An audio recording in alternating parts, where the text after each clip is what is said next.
तो गाइस कैसे हैं आप सब लोग। डीमन ब्लेड के एपिसोड 24 के साथ हाजिर हो। तो लास्ट एपिसोड के एंड पे हमने देखा था कि हमारी मिस हेरन जो होती है वो पायली को अपने साथ लेकर वहां पर मैसेंजर से मिलने के लिए आती है। तो वो लोग दूसरे रूम में आते हैं जहां पर वेस्टर्न बॉर्डर्स की तरफ से जो जनरल होते हैं उस जनरल ने वहां पर अपने एक स्पेशल मैसेंजर को भेजा होता है जिसका नाम जुई चेंगफेंग होता है। तो जुई चेंगफेंग जो होता है उसके वहां पर काफी सारे टाइटल्स होते हैं जिसकी वजह से वो काफी ज्यादा फेमस होता है। उसे ऑक्टागन बर्सर्कर भी कहा जाता है और इसके साथ वहां पर उसका एक बॉडीगार्ड होता है और साथ ही उसके साथ वहां पर वार स्ट्रेटजीज आए होते हैं जो कि ईस्टर्न टेरिटरी से ही होते हैं और उनका नाम मिस्टर नैन गोंग होता है। और इसी के साथ ही मिस हेरन जो होती है उन लोगों को वहां पर ग्रीट करती है और उसके साथ वहां पर यंग ड्यूक भी होता है। यंग ड्यूक को भी वहां पर उनके साथ भेजा गया होता है। तो मिस हेरन वहां पर सोच रही होती है कि इन लोगों ने यहाँ पर इस बर्सर्कर को भेजा है यानी कि जुई चेंगफेंग को भेजा है। लगता है कि यहाँ पर मसला को काफी ज्यादा सीरियस हो सकता है, इसी वजह से यहाँ पर भेजा गया और साथ ही यहाँ पर वार स्ट्रेटजीज भी इसके साथ हैं। तो इसका मतलब यह है कि यहाँ पर ये बात बहुत ज्यादा सीरियस होने वाली है। तो जुई चेंगफेंग उसे कहता है कि मैं यहाँ पर डायरेक्टली बात करूंगा, मैं घुमा फिरा कर बात नहीं करूंगा। तो मैं यहाँ पर ब्रालिंग अरीना के बारे में बात करने के लिए आपको पता है कि बहुत ही जल्दी यहाँ पर कंपटीशन होने वाला है,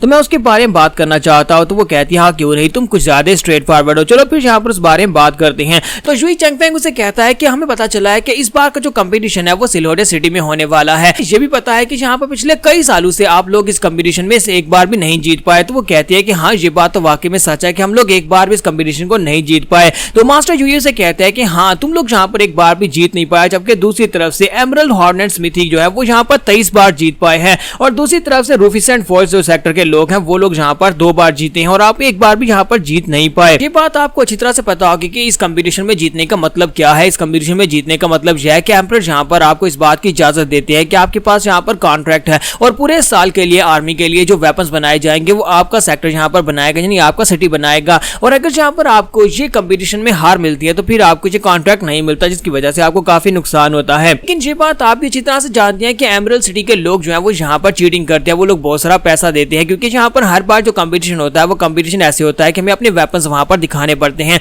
इस कंपटीशन में अपने बनाए हुए वेपन्स को वहां पर दिखाया जाता है। तो एमरल्ड सेक्टर के जो लोग हैं वो बहुत सारा पैसा खर्च करके बेहतर वेपन्स बनाकर इस कंपटीशन को जीत जाते हैं। इसी वजह से इस बार हम लोगों ने कंपटीशन को ब्रेक करने के लिए और इस बार हम लोगों ने यहाँ पर उनको चीटिंग से रोकने के लिए फैसला किया है कि हम लोग भी यानी कि ईस्टर्न हाउस होल्ड के लोग भी यहाँ पर इस बार इस कंपटीशन में हिस्सा लेने वाले हैं। यानी कि इस बार यहाँ पर 3 नहीं बल्कि 4 फैमिलीज यहाँ पर इस कंपटीशन में हिस्सा लेंगे और हम लोगों ने एम्परर से इस बारे में पहले से बात कर ली हुई है और एम्परर ने भी इस बारे में बात करके उसको हमें इजाजत दे दिया। एम्परर चाहते हैं कि हम लोग इस बार की ब्रॉलिंग कंपटीशन में हिस्सा लें। तो ये बात सुनने के बाद लेडी हेरन और यंग ड्यूक बहुत ज्यादा हैरान हो जाते हैं। तो लेडी ड्यूक वहां पर सोच रही होती है कि लगता है कि ईस्टर्न जनरल यहाँ पर कुछ ना कुछ तो प्लान बना रहा है, आखिर उसने यहाँ पर ये सब कुछ सोच समझ कर ही किया होगा। तो लेडी हेरन उसे कहते हैं कि मुझे ऐसा बिल्कुल भी नहीं लगा था कि आप लोग यहाँ पर इस सब में इंटरेस्टेड होंगे क्योंकि आपके जो साहब का जो ईस्टर्न सेक्टर है वो यहाँ पर वेपन्स तो नहीं बनाता, तो फिर आप लोग यहाँ पर इस कंपटीशन में हिस्सा लेकर करेंगे क्या? आप अच्छे वेपन्स कहां पर से लेकर आएंगे? ये वाला कंपटीशन हम तीनों सेक्टर्स के पास ही रहने दे क्योंकि सिलहोडे सिटी जो है वो भी वेपन्स बनाने का माहिर है। जब यहाँ पर मेयर से बात होगी तो हम लोग इस बारे में डिटेल में उनसे बात कर लेंगे और साथ ही वो सोच रही होती है कि मुझे नहीं लगता कि यहाँ पर हमारे मेयर जो है वो इनसे बात भी करने वाले हैं क्योंकि जिस तरह से उसका मूड है मुझे नहीं लगता कि वो कभी भी यहाँ पर इससे बात करेंगे।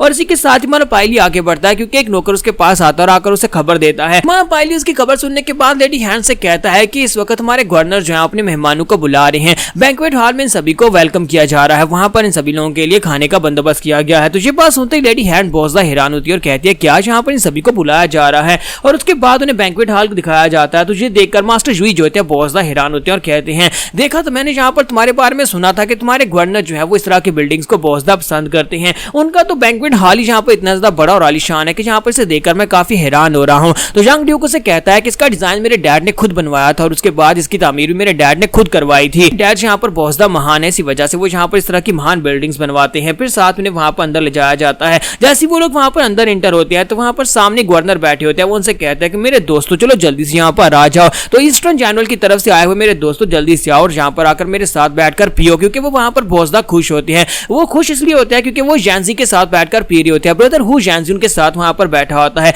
और साथ ही वहां पर वाटर पवेलियन की मिस्ट्रेस भी वहीं पर बैठी होती है। ये देखकर लेडी हैंड बहुत ज्यादा हैरान होती है और कहते हैं कि ये क्या है लड़कियां और साथ में हु जैंजी इनके साथ क्या कर रहा है। स्पेशली हु जैंजी जो होता है वो तो गवर्नर के साथ वहां पर ऐसे जैसे उसका ब्रदर हो यानी कि बिछड़े हुए दोस्त वहां पर आपस में मिले हो, बिल्कुल वैसे वहां पर दोनों पी रहे होते हैं। यंग मास्टर जो होता है वो इस बात से और भी ज्यादा हैरान होता है क्योंकि यंग मास्टर तो यहाँ पर ये सोच रहा था कि वो अपने डैड को यहाँ पर यंग मास्टर हु जैंजी के बारे में शिकायत लगाएगा, जिसके बाद यंग मास्टर जो हु को यहाँ पर सजाए मौत दे दी जाएगी और उसके बाद उसका घोड़ा उसे मिल जाएगा। लेकिन अब यहाँ पर जो होना नामुमकिन है क्योंकि उसके डैड ने तो पहले यहाँ पर जैंजी के साथ दोस्ती कर ली है। उसके डैड उसे कहते हैं कि चलो बेटा बेटा जल्दी से यहाँ पर आओ, आकर अपने अंकल हु को वेलकम करो, इनको यहाँ पर ग्रीट करो, क्योंकि ये मेरा दोस्त है तो उसका मतलब ये हुआ कि तुम्हारा अंकल हुआ, आप जल्दी से आओ, आकर इसे अपना अंकल कहकर पुकारो। और इसी के साथ उसका बेटा जो होता है वहां पर उसे अंकल नहीं कहता, तो गवर्नर कहता है कि छोड़ो इस बात को, ये कुछ ज्यादा ही यंग है, इसी वजह से इसे रिस्पेक्ट के बारे में कुछ भी नहीं पता, लेकिन बाद में मैं इसे अच्छे से सबक सिखाऊंगा। फिर साथ ही वहां पर बड़े बड़े बॉक्सेस लाए जाते हैं जिनके अंदर यहाँ पर ईस्टर्न डिवाइन टेरिटरी की तरफ से उन लोगों के लिए गिफ्ट्स भेजे गए होते हैं। मास्टर जुई चेंगफेंग उसे कहता है कि ग्रीटिंग्स मेयर, यहाँ पर हमारे ईस्टर्न जनरल ने आपके लिए बहुत सारे गिफ्ट्स भेजे हैं। गवर्नर उनसे कहते हैं कि ठीक है, हम लोग इन गिफ्ट्स को बाद में चेक करेंगे, जल्दी से सभी लोग अपनी अपनी सीट के ऊपर बैठ जाओ। मैंने ब्रदर जैंसी से तुम्हारे बारे में सुना है कि तुम्हें बेसरकर ऑक्टागोन भी कहा जाता है, कि तुम एक बहुत ही मर्सीलेस और बहुत ही खतरनाक इंसान हो, क्या ये बात वाकई में सच है? तो वो कहता है कि हाँ, यहाँ पर आप ऐसा कह सकते हैं। इस साथ उसे वहाँ पर बैठने के लिए टेबल दिया जाता है, तो वहाँ पर बैठ जाता है, जबकि इसी के साथ हमारा पायली साइड के ऊपर खड़ा होता है। तो शिंग उसे वहाँ पर हेलो बोलती है, लेकिन रैन जो होती है वो दूसरी तरफ अपना चेहरा घुमा लेती है।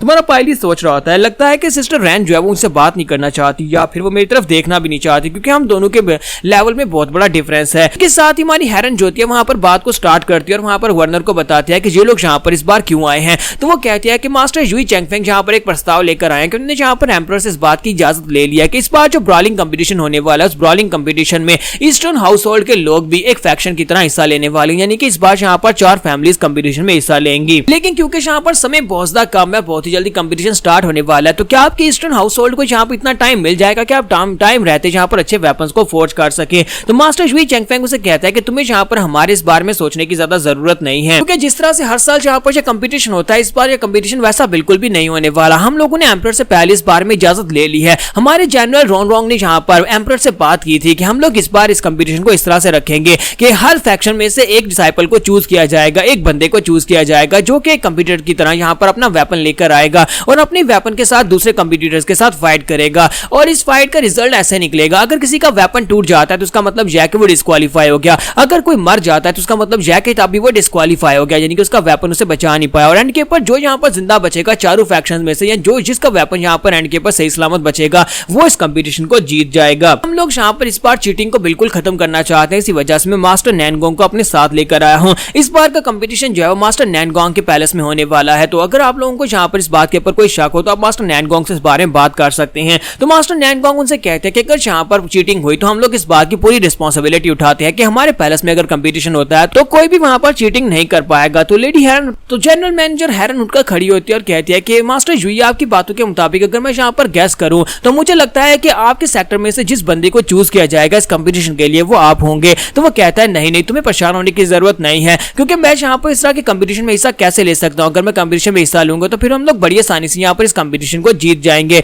इसी वजह से हम लोग यहाँ पर पूरे 1 साल का टाइम देते हैं। यहाँ पर ब्रॉलिंग कंपटीशन को पूरे 1 साल के लिए आगे किया जाता है। अगले साल की मार्च की 3 तारीख को हम लोग इस कंपटीशन को रखने वाले हैं, जहां पर आप सभी लोग अपने अपने एक डिसाइपल को भेजेंगे, बाकी के दोनों सेक्टर्स भी वहां पर एक डिसाइपल को भेजेंगे कि वो लोग वहां पर आपस में फाइट करके इस कंपटीशन का नतीजा निकाल सकें। तो यहाँ पर हमारी एपिसोड 24 का एंड होता है। नेक्स्ट एपिसोड में हम लोग यहाँ पर चौथे डीमन ब्लेड को देखेंगे, क्योंकि अभी तक आपने यहाँ पर 4th डीमन ब्लेड को नहीं देखा, वो कौन सा है और उसका नाम क्या और वो किस तरह का दिखता है।